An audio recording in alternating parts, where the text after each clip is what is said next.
শিক্ষক নিয়োগ দুর্নীতি তদন্ত চলছে বিভিন্ন জায়গায়, শহরের বিভিন্ন জায়গায়। ইডি তদন্তকারী আধিকারিকরা অন্যদিকে রেশন দুর্নীতি তদন্ত করতে গিয়ে এখনো হন্যে ইডি সিবিআই। শেখ শাহজাহান কোথায়? শাহজাহানকে খুঁজতে সিট গড়ে দিল কলকাতা হাইকোর্ট।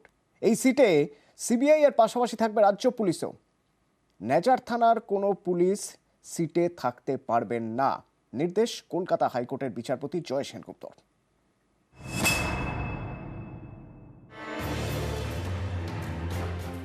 5ই জানুয়ারি সন্দেশখালীতে তুল কালাম। সেদিন রেশন দুর্নীতি তদন্তে সন্দেশখালীতে শেখ শাহজাহানের বাড়িতে যায় ইডি। এ নিয়েই ধুন্ধুমার হয়। তৃণমূল নেতার অনুগামীদের হাতে আক্রান্ত হন ইডি অফিসাররা। রেহাই পায়নি কেন্দ্রীয় বাহিনীও। তারপর থেকে কেটে গিয়েছে এতগুলো দিন, এখনো অধরা তৃণমূল নেতা।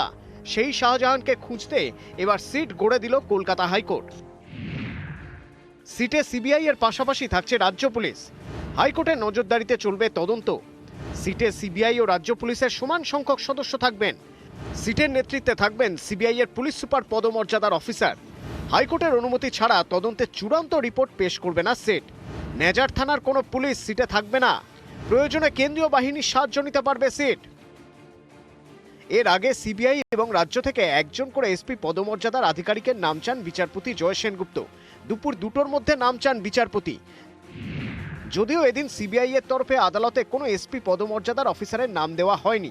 রাজ্যের তরফে সিটে থাকবেন উত্তর দিনাজপুরের ইসলামপুরের পুলিশ সুপার জশপ্রীত সিং। বুধবার শুনানির শুরুতেই বিচারপতি প্রশ্ন করেন, এখনো পর্যন্ত শাহজাহানকে গ্রেপ্তার করা যায়নি?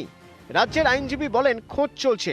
তখন সিবিআই এর আইনজীবী বলেন ওসামা বিন লাদেনের মতো অডিও বার্তা পাঠাচ্ছেন শাহজাহান, তারপরেও পুলিশ খুঁজে পাচ্ছে না। তখন রাজ্যের আইনজীবী বলেন শাহজাহানের বাড়ি এবং বাজার এলাকায় 10টি ক্লোজ সার্কিট ক্যামেরা বসানো হয়েছে। নিম্ন আদালতে খুনের চেষ্টার ধারা যুক্ত করার আবেদন জানানো হয়েছে। বাড়ির দরজা ভাঙারও আবেদন করা হয়েছে। এসব শুনে বিচারপতি বলেন, কিন্তু এখনো শাহজাহানকে গ্রেপ্তার করতে পারলেন না।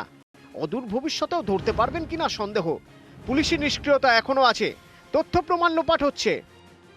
এরপরেই সিট গড়ে তদন্তের নির্দেশ দেন বিচারপতি জয় সেনগুপ্ত। এবার সিবিআই এবং রাজ্য পুলিশ যৌথভাবে তদন্ত করবে। নিউজ 18 বাংলা।